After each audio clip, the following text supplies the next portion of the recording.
It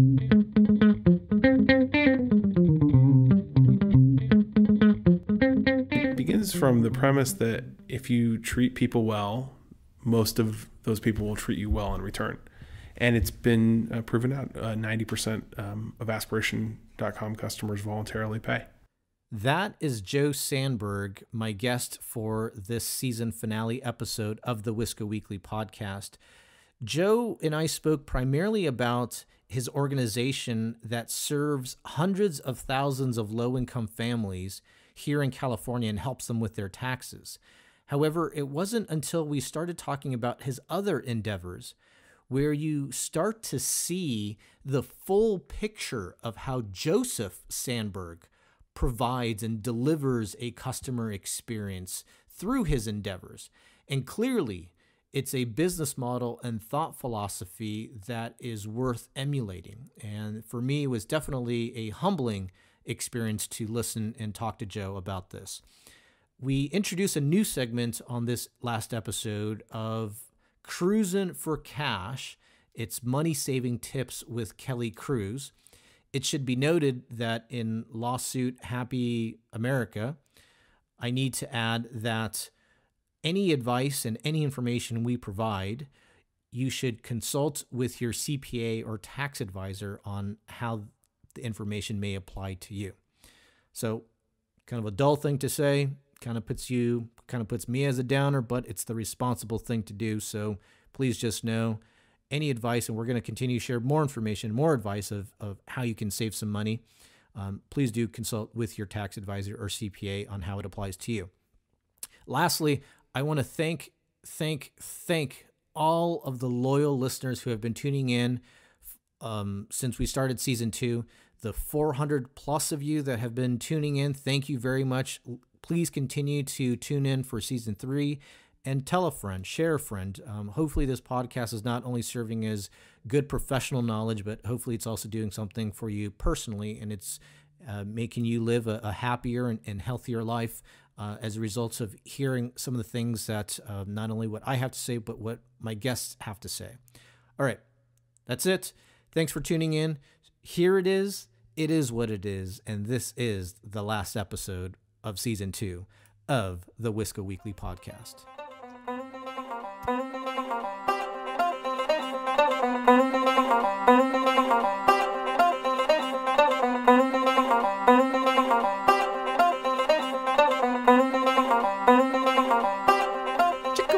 Chicken brown cow. Welcome, ladies and gentlemen, to the season finale of the Wisco Weekly podcast. Thank you all for your support, all the listens for this past season. I'm your host, Dennis Wisco, alongside co-host Kelly Cruz. Kelly, this is our last episode of season 2. How you feeling?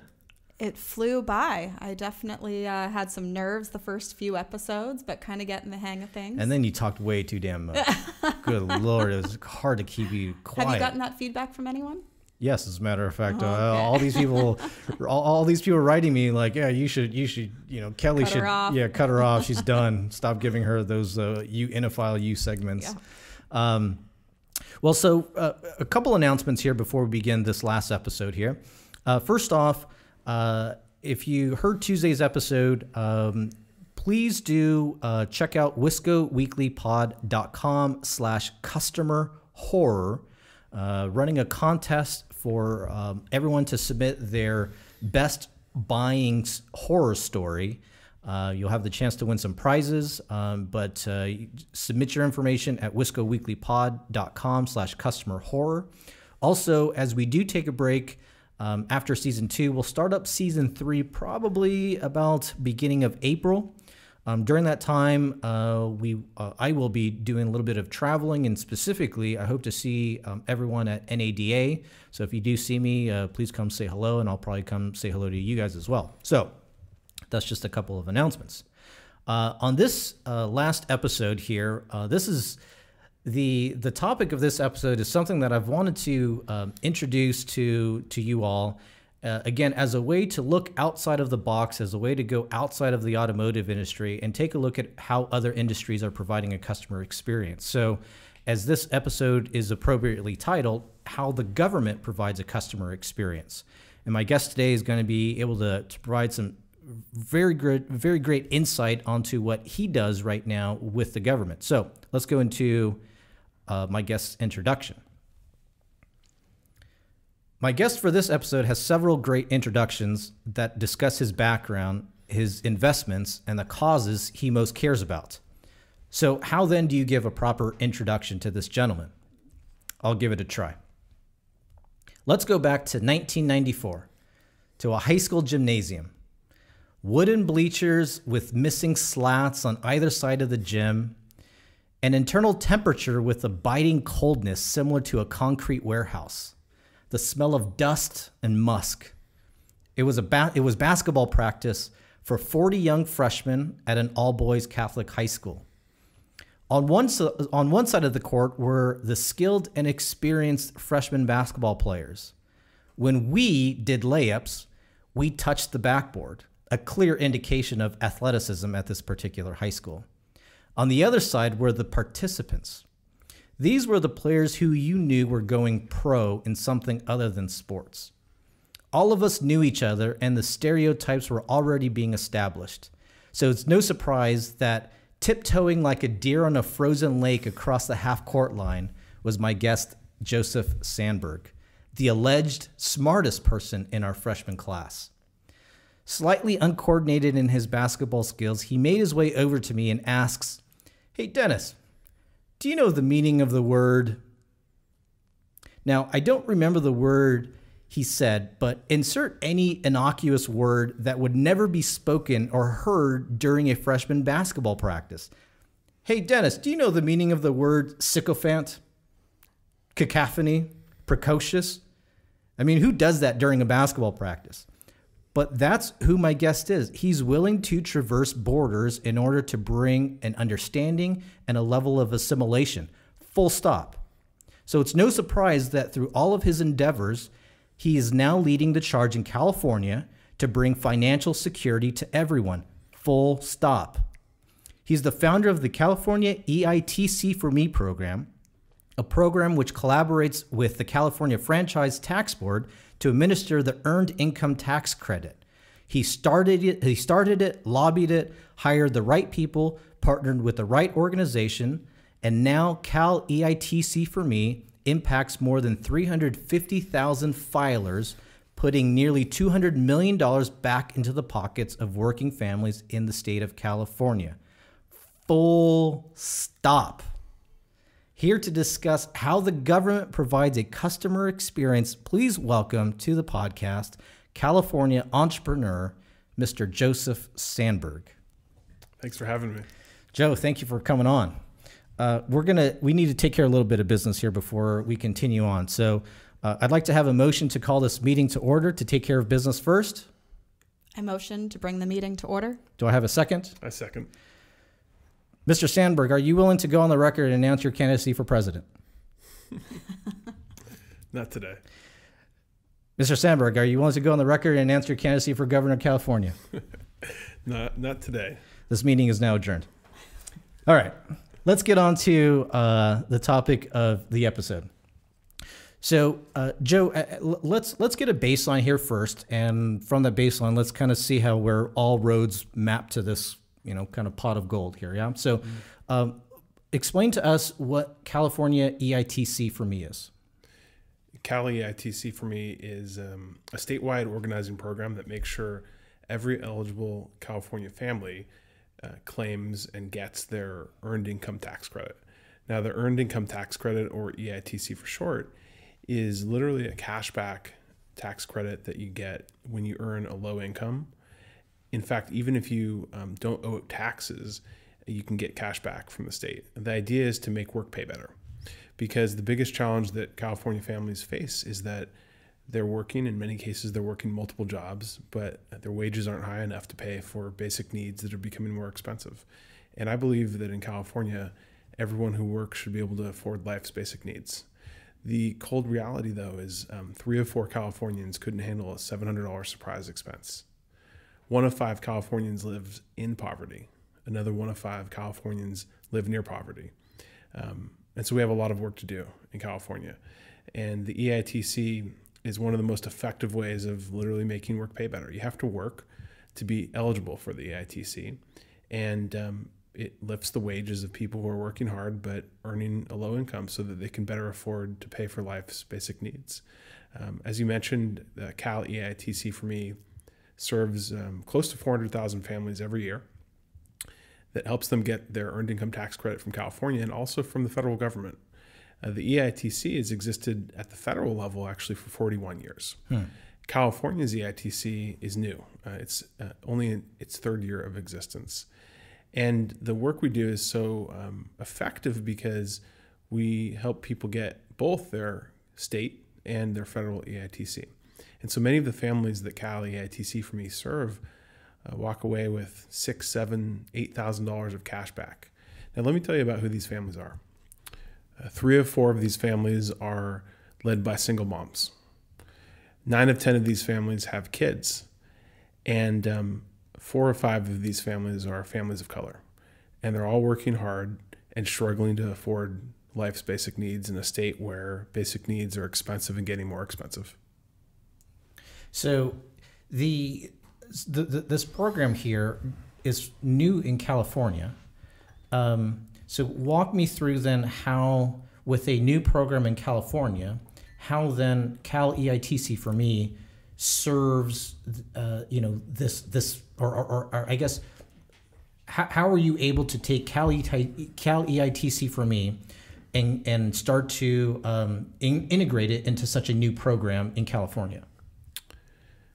When California launched its earned income tax credit in 2015, as the result of a lobbying effort that I led, the state didn't put up any outreach funds to make sure that people know about California's earned income tax credit. Let me tell you why that matters. You only get the EITC if you file a tax return. Imagine, though, families who earn a low wage and don't owe any taxes.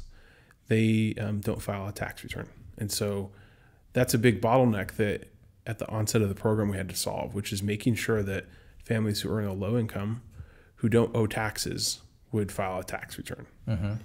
And the government didn't put up any outreach funds to organizing communities to make sure that people knew about the EITC. And without organizing an outreach, the program was doomed to fail. And I couldn't accept that, which is why I started a 501c3 nonprofit called Cali ITC for me, to make sure that every California family who's eligible knows about the EITC and gets it. We created a big coalition of foundations, families, and businesses that funded statewide outreach. And over the last 2 years, we've spent about $8 million in low-income areas of California to make sure that people know about the EITC, file a tax return, and get their cashback credit. And when you start to look at the Cal EITC for Me program, and the fact that there was no outreach being done by would I say that the outreach wasn't done by the franchise tax board? Is that kind of ultimately where it like roots in? The California Franchise Tax Board? The California Franchise Tax Board has been an excellent partner. They're only able to do what the state funds them to do. Yeah, okay. So the responsibility for outreach begins with the legislature and the governor, who decide to fund or not fund outreach. Okay, so now all of a sudden, California Franchise Tax Board, they don't have the necessary resources to deploy an outreach to allow a lot of Californians to fill out their tax form and get this tax credit. So now you come into the equation here. Walk me through then why you did what you're currently doing with Cal EITC for me. Like, so I guess talk about some of the different things you provide specifically through that program, and then why it is you decided to go that route, because I'm sure you could have gone in several different routes to provide the service and outreach. Well, the reason I founded Cal ITC for me to conduct this community outreach is because the state was putting up hundreds of millions of dollars for low-income families who have kids and don't earn wages high enough to afford their basic needs, families who can't pay for 3 meals a day for their kids, families that can't buy new clothes for their kids, families that can't provide health care, and in some cases, families who can't pay the rent for the home that they're raising their kids in. And couldn't accept leaving hundreds of millions of dollars unclaimed that is out there for low-income families. But then, so how were you able to solve this then? So how did this? I guess how does this outreach program work? Yeah, the way Cali ITC for me works is we create a surround sound effect. Okay. In communities where there are a lot of low-income families, and that surround sound effect includes outreach through community events in partnership with organizations that serve low-income families.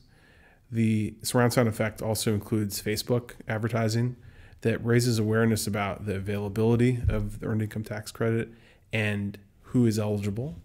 And then third, the surround sound effect includes text messaging campaigns that directly reach low-income families with information about their eligibility for the EITC and how they can easily and for free file a tax return to claim the EITC. And is there a specific reason why you decided to go this strategic route of execution? I mean, yeah.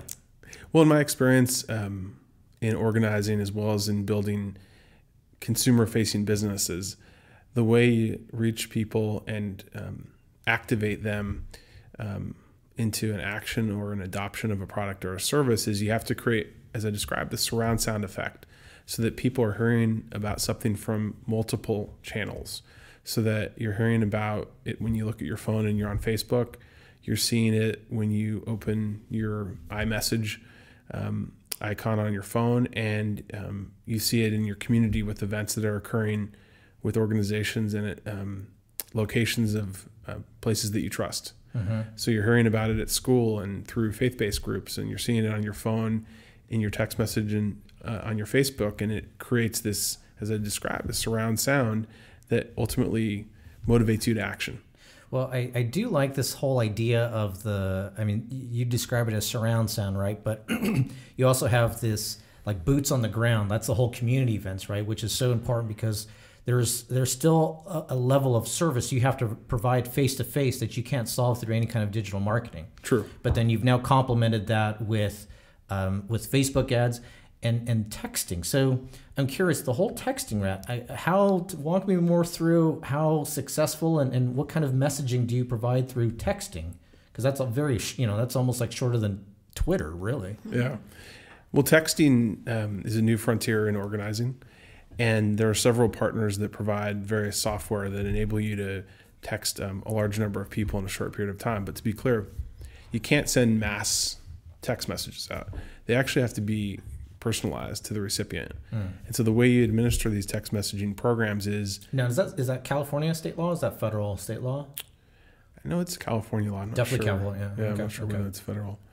So you recruit volunteers that you bring together, put them in front of computers and software with messages that are oriented around the eligibility of EITC, how you claim the EITC, and then you literally text back and forth with people. And a volunteer can interact with 500 plus individuals via text message over the course of an 8-hour shift. Wow. Wait, and are the interactions of that text message, is that mobile to mobile, or is on your end, is that going through, those text messages are going through, someone sitting at a computer? Going through someone sitting at a computer. Yeah. But each text message recipient is receiving customized messages. And then are they responding to the messages? You mentioned interactions. So yeah, in many cases, yes. Back as well? Yeah. Although the messages are geared to be self-directed so that it provides the optimized amount of upfront information to minimize the amount of follow-up questions that the recipient would logically need to ask. So, for example, give me an example. What do we need to educate? We need to educate people about the existence of the EITC. Second, we need to educate people about who's eligible so that they know whether they're eligible. And then third, we need to educate people about how they can get the EITC. So it exists. Are you eligible? How do you get it? And so the more of that we pre-populate up front, the more self-directed the message becomes. And so as another form of data you guys are able to assemble, what's interesting on your website, what is the website here? Cal EITC, for me, the number 4 me.org. CALEITC 4 me.org. Is you have a map, which I think that's actually really cool because certainly in the automotive digital marketing world, a lot of businesses want to know how their websites are being used, so they do a heat map. So then they can see, okay, hey, someone has visited this website. This is, how far they've scrolled down on the page. This is where their mouse has gone. But you've now taken heat mapping and not almost, but you've made it public, which is amazing then, because then it does provide not only, I think, a benefit to your organization, but then again, I think to the community. Then it kind of shows, who actually does qualify, where are the stronger areas of interest. Why did you decide to make that heat map public? Because the best evangelists we have for the EITC are the people who are earning the EITC. Our hope is that the people we reach will tell their friends and family members who are also eligible. And so by making public information about where eligible people live in general, not obviously with any specific addresses, our hope is that people who live in those areas will spread the word. Is there, there's no competitors you would have? No. Yeah, so that does make it a bit nicer in making that information more public then. But our competition is Inertia. Okay. We need to get people to do something that they're not otherwise doing and think that they don't need to do. Interesting. Because we're primarily reaching people who don't owe any taxes. And to someone who doesn't owe any taxes, why would you think to file a tax return? So we need to educate them about a program that they didn't know exists. We need to make sure they know whether they're eligible. And then they need to understand why they need to file a tax return and how they can do so easily. And so the other thing that I found pretty attractive about your website is a lot of times websites, when they want to cater to multi-ethnic groups, the easy solution is just to put a Google Translate, which then you put a Google Translate box and then you pick your country and then it translates it. But you guys have really targeted who your audience is. But I'm sure the sacrifice there was the fact that if I'm on the website right now, you can translate the website in Spanish, Mandarin, and Vietnamese. But there are certainly other people that would qualify for this tax credit that don't fall within these categories. Is there a reason why you've now just minimized it to essentially 4 languages: English, Spanish, Mandarin, and Vietnamese? Well, those cover an overwhelming supermajority of the people who are eligible. Okay. And by creating the full site in those languages, as opposed to relying on an automatic translator, I think it shows an amount of respect to the recipients that we take seriously. I would totally agree with that. I mean, you're absolutely right, because again, I think that when all of a sudden you try to be all things to everybody, right? You become that jack of all trades and master of none. But you guys have targeted your messages such that of course, your Spanish, your Chinese, and your Vietnamese people, they are your super majority, and so you have catered and experience. But to say that, I don't think you can make this logical conclusion that because you've left out the Laos, the I don't even know, whatever, any other country, any other country that's not included, that you're disrespecting them either. And I guess why I'm curious and why I asked that question is because there's not many businesses that would want to be so calculated in that, because they would feel they're insulting the other the other countries that don't speak that language. But it seems as if you guys are hyper focused on who your audience is. Yeah, that's fair. Going back to the whole competition element too. So with competition not being, you have Inertia being one of your competitors, but you also are you've dabbled, but you've also successfully built and created private companies that do operate in a very competitive space. So if we're looking then along those lines, what are some of your methodologies on how you start to say, hey, what are the best ways to differentiate this company from the next? And actually, I'm sorry, let me give a little background. Joe is he's a founding investor in Blue Apron, an online meal company. Mm-hmm. Yeah, are you guys the first to? Yeah, okay. So they're the first. He's also a founder in a personal and a personal bank and investment bank too as well. Yeah, fair enough. Yeah, you can clarify that. Yeah. So anyhow, so he does have a vast experience when it comes to even to private sector businesses that compete.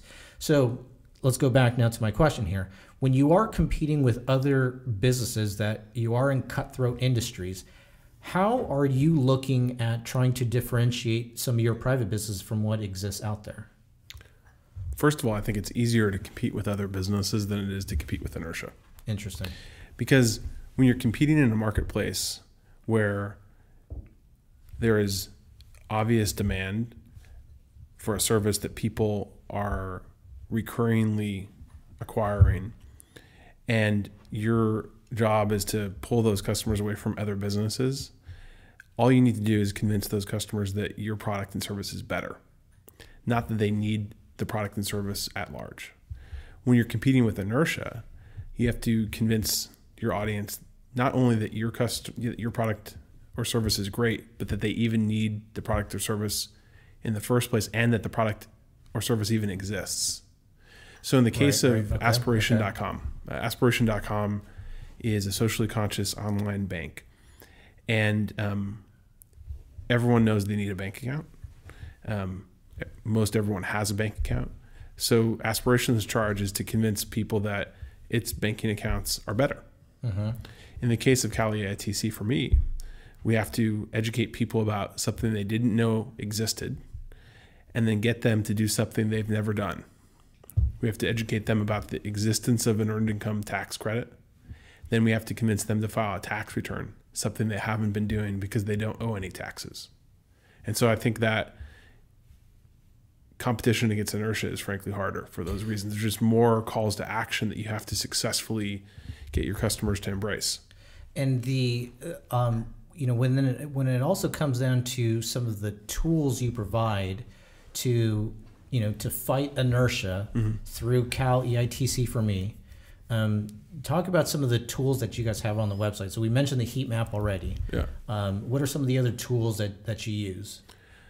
An important tool at CaliITCforme.org is our calculator, which enables you to quickly determine exactly how much EITC you'll get back. And how accurate, I mean, of course, anytime you're using an online calculator, and especially in the automotive world where there's always a calculator that's used, but it's never exact. And again, not to say that, that goes across all industries, but certainly for your visitors to your website that do use the calculator, how much trust can they have in that calculator? Well, the calculator will give accurate information about your eligibility for the EITC, provided that you give it accurate information.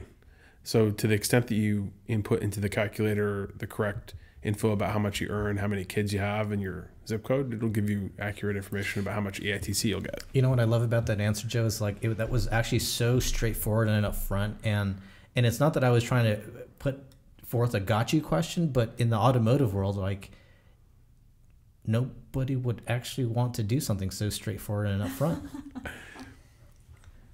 We're trying to help low-income families provide food, shelter, and clothing for their kids. So, this is a different ball of wax. Yeah, certainly. So you have a lot of partnerships. Partnerships either with the state of California and some other private businesses.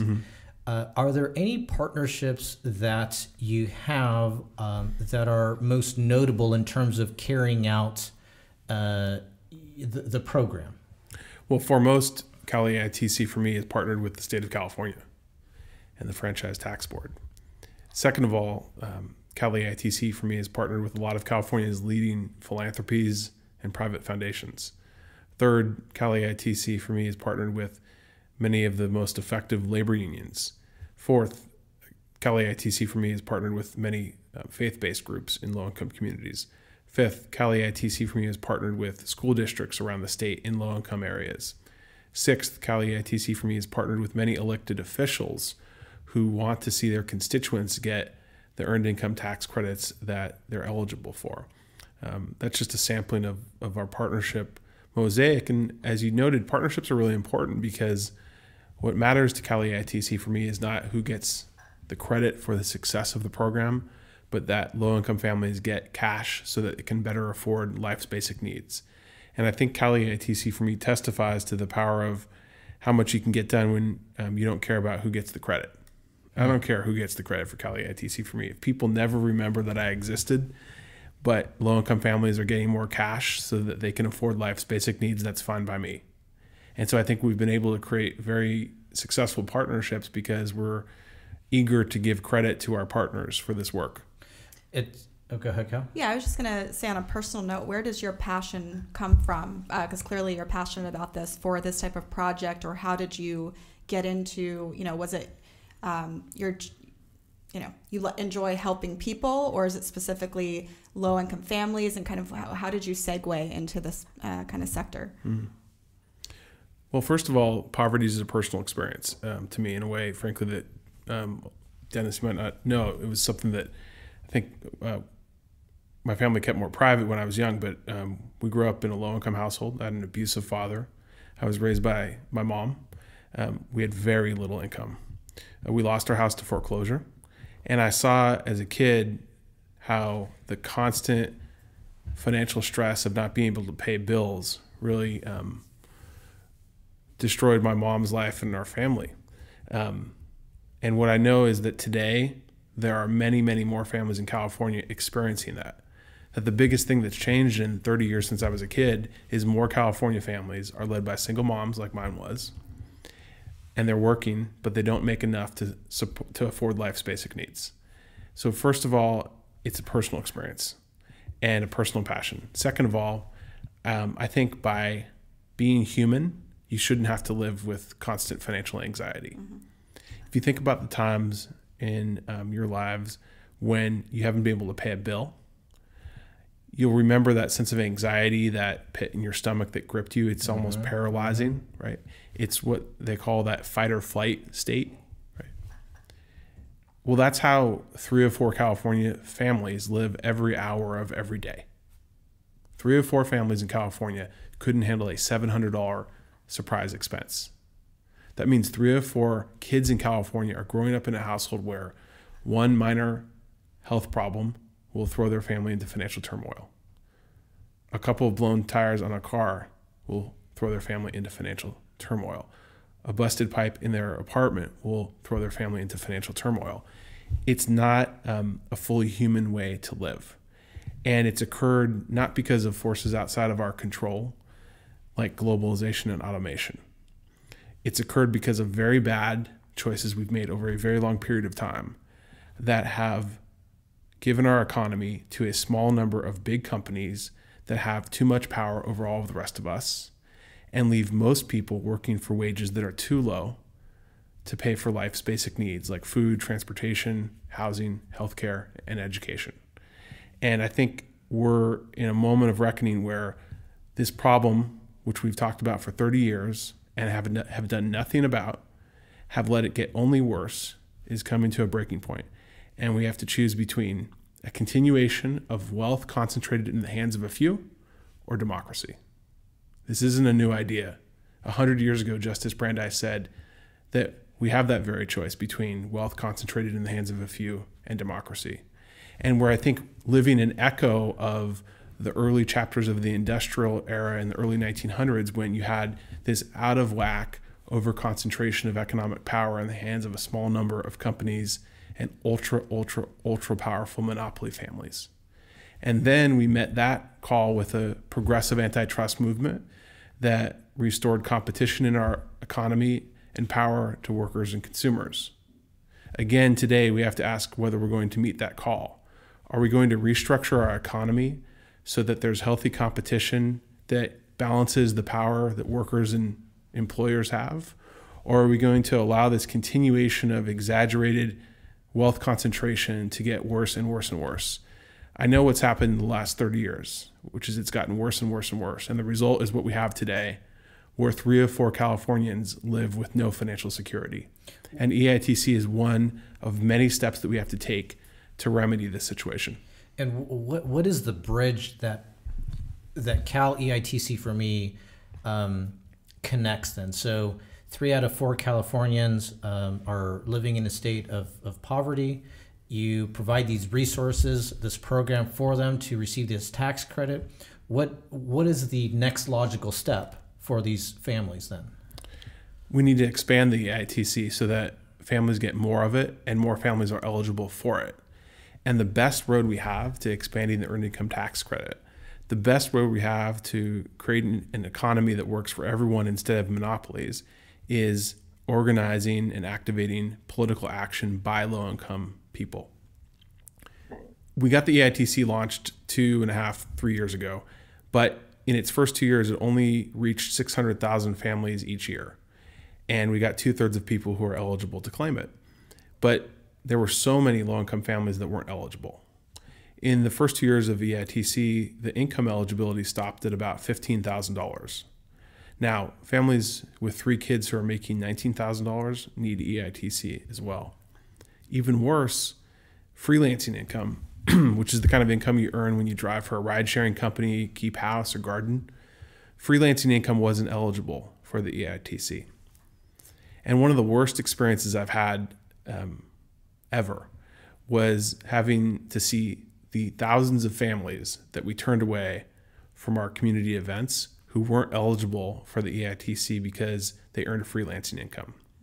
So last spring, what we did was we organized the low-income families we serve to contact their legislature and demanded an expansion of California's earned income tax credit. We activated 70,000 low-income families to contact their legislature. And the result was we got EITC expanded by 3x.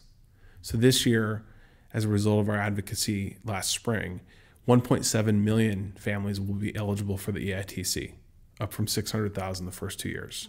All freelancing income is now eligible for the EITC. And the income ceiling for EITC eligibility has increased from $15,000 to $22,300. And that is proof that the best way to make the economy better for low-income people is to organize low-income people to be their own best advocates and to flood our politicians with demands for programs that make work pay better. Hot damn. I know. Very impressive. Hot damn. We've just begun. We're going to make EITC a lot bigger. We're going to make EITC more meaningful for each family.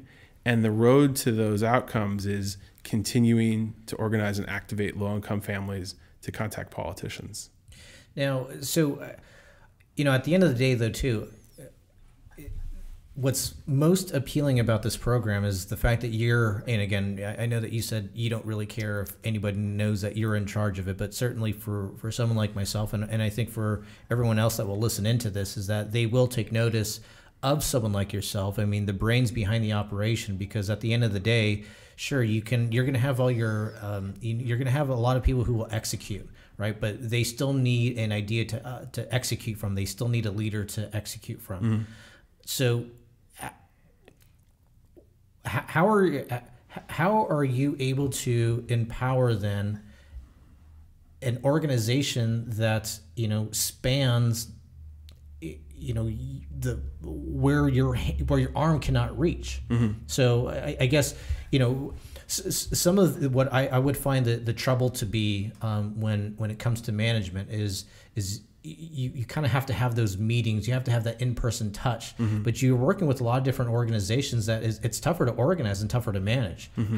How do you manage that then in working with these additional organizations? Well, I think the key is to set a really clear and inspiring vision that everyone embraces.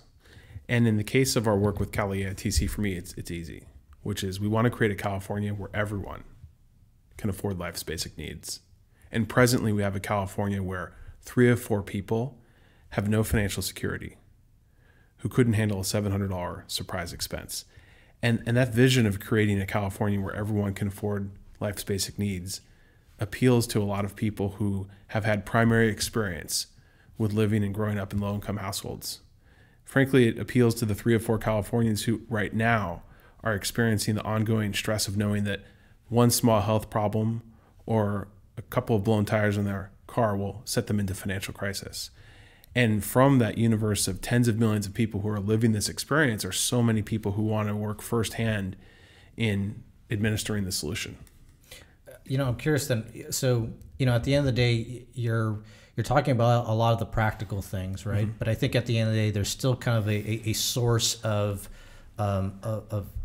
values and philosophy that you operate from. Are there any such, top 2, top 3 values or philosophies or quotes that you live by, that either you've read or learned about or anything that you've developed yourself?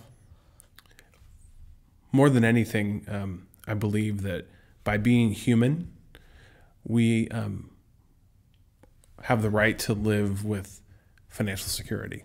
Mm-hmm. I don't think that financial security and the ability to afford food, healthcare, education, shelter, and transportation, I don't think those are things you have to earn.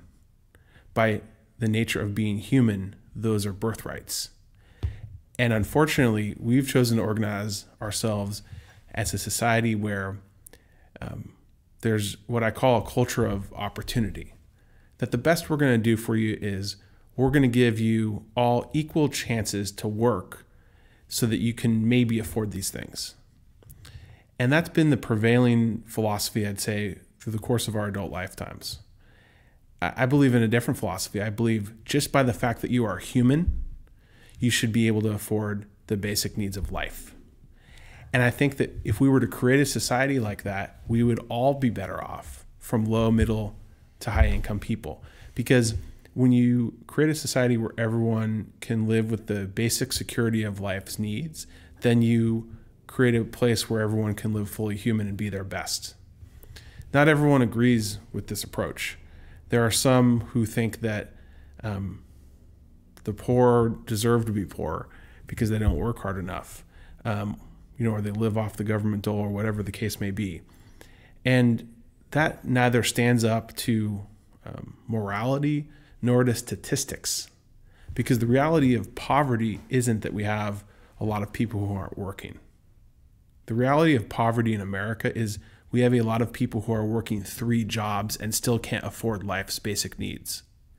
So we ought to cut to the point and create policies that make work pay better so that these people can afford life's basic needs, instead of engaging in these inane debates about some teeny number of people who are quote unquote not working and living off the government dole, when 99% of people who are in poverty are working multiple jobs for wages that are too low, for basic needs that are too expensive. And yet they don't have the time to know about things like EITC for me. So therefore, then you have things like the heat mapping, you have the things like the online calculator, and then just, in general, the program as a way to outreach and that fits into their life so that this doesn't cause some huge disruption, right? So then all of a sudden it's like, okay, for as much as before it was like they're doing these 3 jobs trying to raise their kids. Oh, great. Now I got to go figure out and learn about this EITC for me. Well, it's easier that I don't. So I'll just bypass it for another year. But now you guys have been able to step in and kind of fill that void. Yes. I just sold your program there. Thank you. You're welcome. Thank you. But we have a lot more work to do. And EITC is one of a big toolkit to make people earn more for their work. It does a lot, but we have a lot more to do. Good. We're gonna just a quick little segment here. We have a new segment called Cruising for Cash. And Cruising, by the way, would be the last name of Kelly, so that's CRUZIN. Cruising for Cash. Cruising for Cash is our new segment where Kelly shares some money saving tips, which is very much appropriate for this type of episode. So, Kelly, what do we have for Cruising for Cash? All right, our introductory episode of Cruising for Cash. It's I feel like a little bit of a paradox as we talk today about charitable organizations. So it's on that related topic, but as we talk about opportunities for giving to charity, which obviously is important, as we're talking about low income households, of course they may not have the opportunity to give to others. But anyway, some tips as we're here in tax season about supporting organizations that need our help, that you believe in. So as you're getting ready to file 2017 tax returns, to the extent that you may... I'm doing my taxes right now, so geez. that you made charitable gifts, make sure you include those on your tax return if you're doing itemized deductions. And a lot of tax changes recently, as I'm sure a lot of our listeners are aware of. So we may have less people being able to take advantage of cash donations. But just remember that when you give... Wait, what? I donated a lot to my church. Cash. That's how the Catholic Church works. They don't take checks. Take cash. Your standard deduction might treat you better this year, depending on what bracket you're in or what your income is. But I think sometimes people forget that, you know, when people come around and ask for support, that when you make a charitable donation, that you may be able to deduct it. And so it's not costing you $1 to donate $1. It's costing you 70 cents on the dollar to donate it. And now you've also, again, supported that organization. Make sure you keep receipts in case you're ever audited, that you have that support for your donations. Fingers crossed, never get audited. Fingers crossed. And then a little tip for people who may be in retirement age, if you've reached 70 and a half and you have your required minimum distributions, you are allowed to donate up to $100,000 of your distribution from your retirement account. So rather than being taxed on that distribution, if you don't need the funds and you want to support charity, you can donate directly from your retirement fund to a charity and not have to pay taxes on that amount. If you're 70 and a half listening to the Wisco Weekly podcast, I'd like for you to call in because we will name a segment right after you. So yeah, first person, you can share with your parents. All right, that was Cruising for Cash with Kelly Cruz. Thank you, Kelly, for that. Joe, so just a few more things I want to touch upon then. So when you built Cal EITC for me, a lot of times when programs are built, you draw upon inspirations from other companies, other businesses, other business models out there. Mm-hmm. Was that the case in here? Was there a particular business model that you looked at and were like, hey, that looks good. Let's couple that with this one and blah, blah, blah. And here you go. Now here's Cal EITC for me. I think there were a variety of inspirations. I wouldn't single out anyone in particular. Well, and what were they? I think there are a lot of best practices in political campaigns that inspired our organizing work. I think there are a lot of best practices in consumer internet businesses about how you stimulate sharing among your customers, because we want to stimulate EITC earning families to tell their friends about the availability of the program. I think there's a lot of standard best practices that we drew from consumer internet companies at large about how to build accessible websites that appeal to people with great design. I think one of the tailwinds that Cali ITC for me enjoys is that what we're delivering is what people need. Mm-hmm. We're reaching people who need cash to afford basic needs that are too expensive. And so a lot of the success is just about the power of the message and the service itself, which is we're advertising cash for low-income families who need more of it. And when all of a sudden you then take a look at some of your private investments, aspirations. So one of the business model you've employed on that is it's a pay for service. Mm-hmm. Pay what's fair. Pay what's fair. First, explain that, and why did you go to that model? Well, Aspiration.com is a socially conscious online bank and investment service where you can go to get FDIC insured bank accounts, investment accounts, and retirement accounts.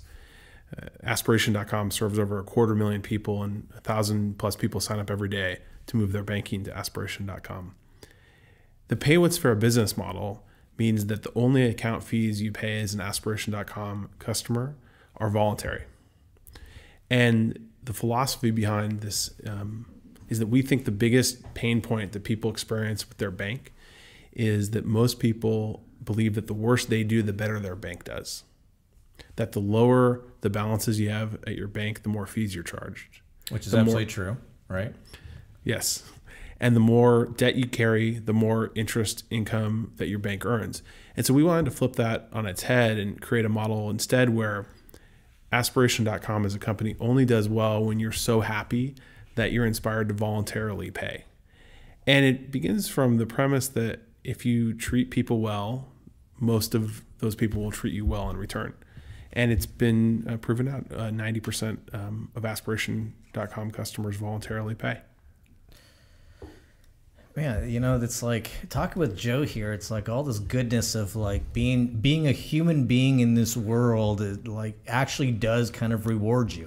I mean, at the end of the day, right? Like I think that's one of almost like the takeaways I'm getting from this. Be it on the Cali ITC for me side or the aspiration side, it's like be a contributing member of society, take care of one another, and at the end of the day, this is being human, and then you get to be like Joe. That's the new kind of saying here. It's no longer like be like Mike. It's be like Joe. So, Kelly, do you have anything else for Mr. Sanberg here? No, it's been a pleasure, and I think we've all learned something that we can take away and use in our personal lives. And yeah, I mean, certainly, I think if you take a look at what Joe's been able to do through his efforts, through Cali ITC for me, through aspiration, and then just in general, I think how he views things, hopefully you'll be able to understand how, either some of the little things he said to his philosophies could incorporate into your business, and how you can innovate and provide a better customer experiences or provide a better customer experience for your business. So Joe, thank you very much for sharing this. Certainly, can I get a shameless plug-in to follow me on Twitter? Oh, of course. I always do that. Yeah. So how can people find you? You can follow me on Twitter at Joseph N. Sanberg, Sanberg, or you can follow me on Facebook. My Twitter and Facebook are open to anyone who wants to message me. Joseph N. Sanberg, S-A-N. There's no D in there. As embarrassing as this might be, as well as I know Joe, a lot of my notes here, I was putting in the D, but there's no D in Sanberg, Sanberg. Joseph Sanberg, California entrepreneur, leader of the California EITC for Me program. You can also check out his other website, goldenstateopportunity.org. That's right. Well, Golden State Opportunity is the specific organization that administers the Cali EITC for Me program. Okay. But where I'd really like people to visit is EITC4me.org. Yep, Cal EI. And you'll see, if you visit the episode page, you'll see the show notes for this of where you could find Joe, where you could find Cal EITC for Me. Joe, I hope at the time that you announce your presidency or your governorship, you'll come back on the show, and we'll be the first ones to lay the land for you. Of course, listeners, thank you very much for tuning in to Season 2 of the Wisco Weekly Podcast. I appreciate all of your listens, all of your comments, all your feedback. Again, I hope to see some of you at NADA. Please visit wiscoweeklypod.com/customer horror to submit your best customer buying story, your best customer horror buying story. And we'll be back towards the beginning of April. Kelly, any final thoughts? it's been a fun season. Thanks for having me on. All the guests have been awesome. So look forward to all those people we may get to meet in season 3 if you'll have me back. So yes, if you'll have me back. And I will have you back. We will have you back. Yeah, thank you, Kelly. I mean, God, you put me in an awkward position. Sorry, right there. I know. Put you on the spot. Yeah, we talked about it. Well, anyhow, during this off season too, please visit our Facebook page, Wisco Weekly Pod. You can also visit Twitter, Wisco Weekly Pod, and subscribe to our newsletter at wiscoweeklypod.com. And as always, cheers, na zdraví, prost, lachaim, kipish, salud to the customer experience.